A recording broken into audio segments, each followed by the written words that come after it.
Welcome to the Daily Walk Podcast, brought to you by Walk Thru the Bible. The Daily Walk Podcast is a daily devotional that will guide you on a life-changing journey through the Bible in 1 year. Join us every day to hear the entire Bible in a year, alongside a daily devotional thought that will help bring God's Word alive for you. Today's Daily Walk devotion comes from Esther chapters 1 and 2. Esther is more than a story about heroism. It is the story of how God controls the destinies of people and nations in spite of harrowing circumstances and opposition.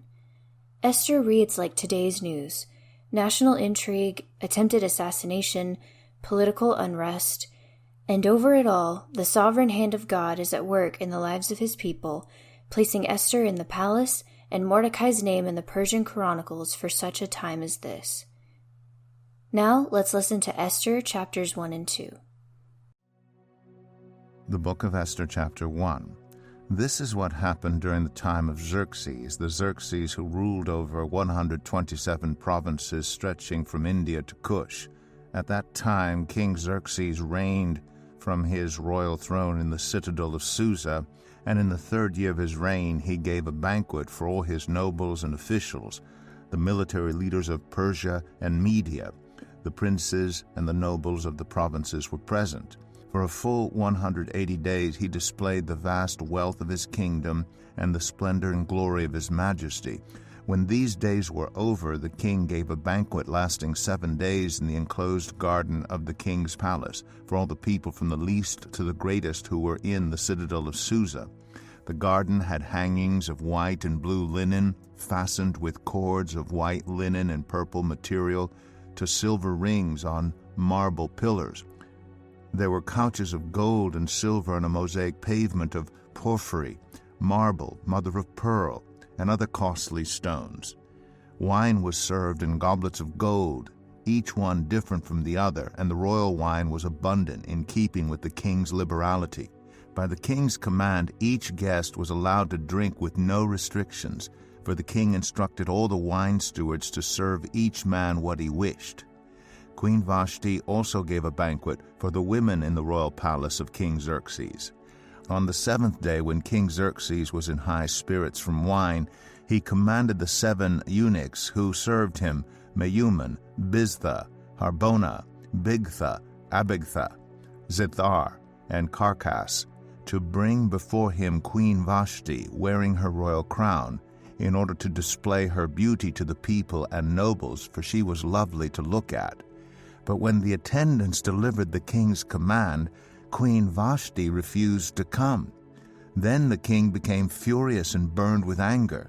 Since it was customary for the king to consult experts in matters of law and justice, he spoke with the wise men who understood the times and were closest to the king: Karshena, Shethar, Admatha, Tarshish, Meres, Marsena, and Memucan, the 7 nobles of Persia and Media who had special access to the king and were highest in the kingdom. According to law, what must be done to Queen Vashti? He asked. She has not obeyed the command of King Xerxes that the eunuchs have taken to her. When Memucan replied in the presence of the king and the nobles, Queen Vashti has done wrong, not only against the king, but also against all the nobles and the peoples of all the provinces of King Xerxes. For the queen's conduct will become known to all the women, and so they will despise their husbands and say, King Xerxes commanded Queen Vashti to be brought before him, but she would not come. This very day the Persian and Median women of the nobility, who have heard about the queen's conduct, will respond to all the king's nobles in the same way. There will be no end of disrespect and discord. Therefore, if it pleases the king, let him issue a royal decree, and let it be written in the laws of Persia and Media, which cannot be repealed, that Vashti is never again to enter the presence of King Xerxes. Also, let the king give her royal position to someone else who is better than she. Then, when the king's edict is proclaimed throughout all his vast realm, all the women will respect their husbands, from the least to the greatest. The king and his nobles were pleased with this advice.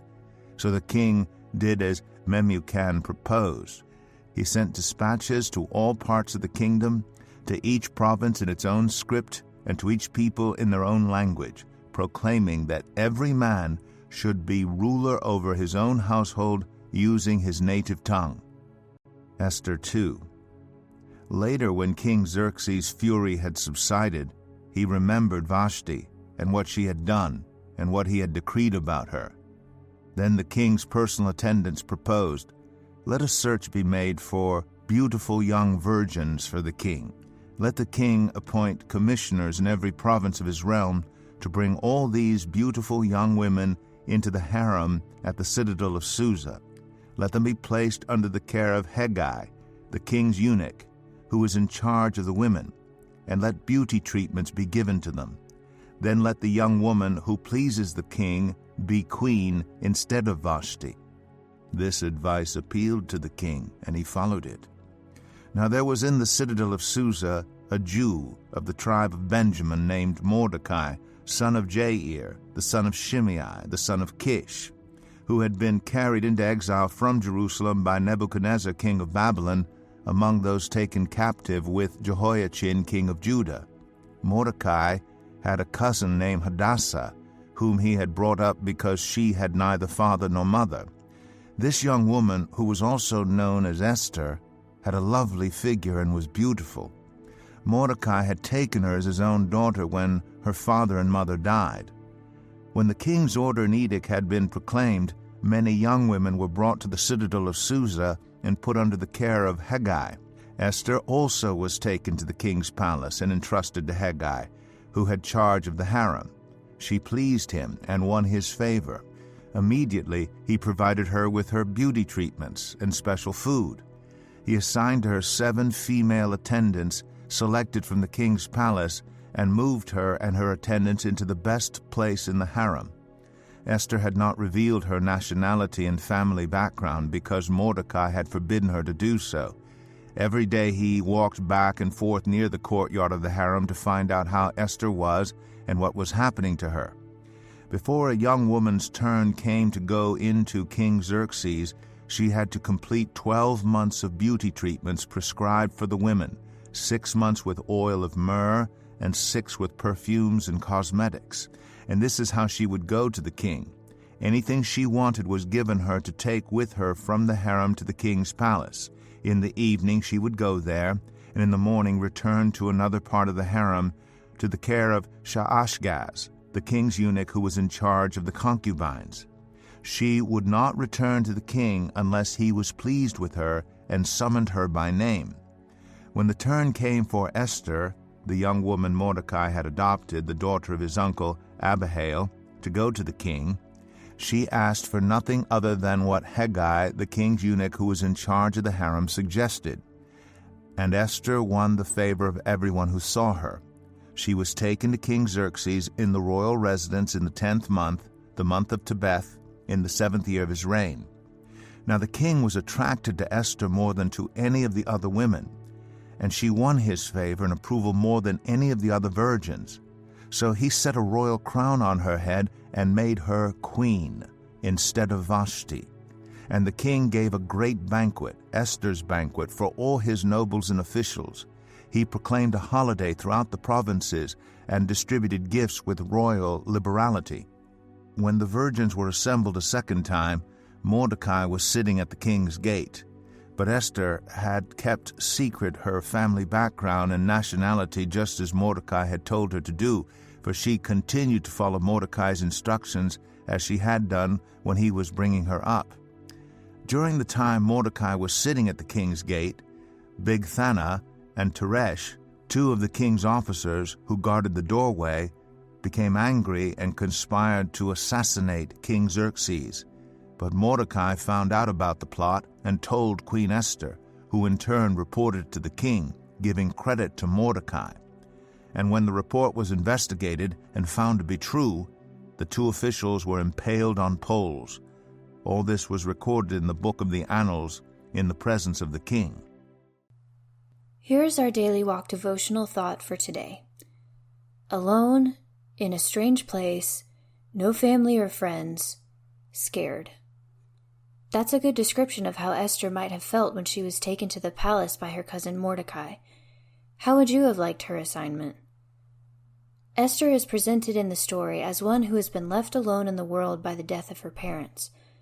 Although she was adopted into her cousin's home, her Jewish heritage placed her life in jeopardy when she found herself in King Xerxes' beauty contest. So there she was, without a home, a friend, or a father. Or was she? Esther trusted an unseen father. When called to appear at the palace, she never faltered.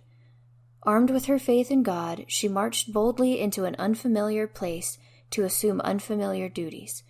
When Haman's plot was uncovered, Esther called for fasting among the Jews, a sign of humble intercession before God.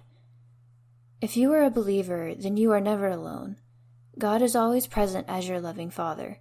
In fact, Psalm chapter 68, verse 5 describes him as a father to the fatherless. Thank you for joining us today for the Daily Walk podcast from Walk Thru the Bible. Be with us tomorrow as we continue our life-changing journey through the Bible in a year. Love this episode of the Daily Walk podcast? We'd love for you to rate and give us a review on iTunes or Google Play. Make sure you subscribe so you won't miss an episode as we walk through God's Word together. For more resources to help you live God's Word, visit walkthru.org. That's WALKTHRU.org. Walk through the Bible. Take a walk, change the world.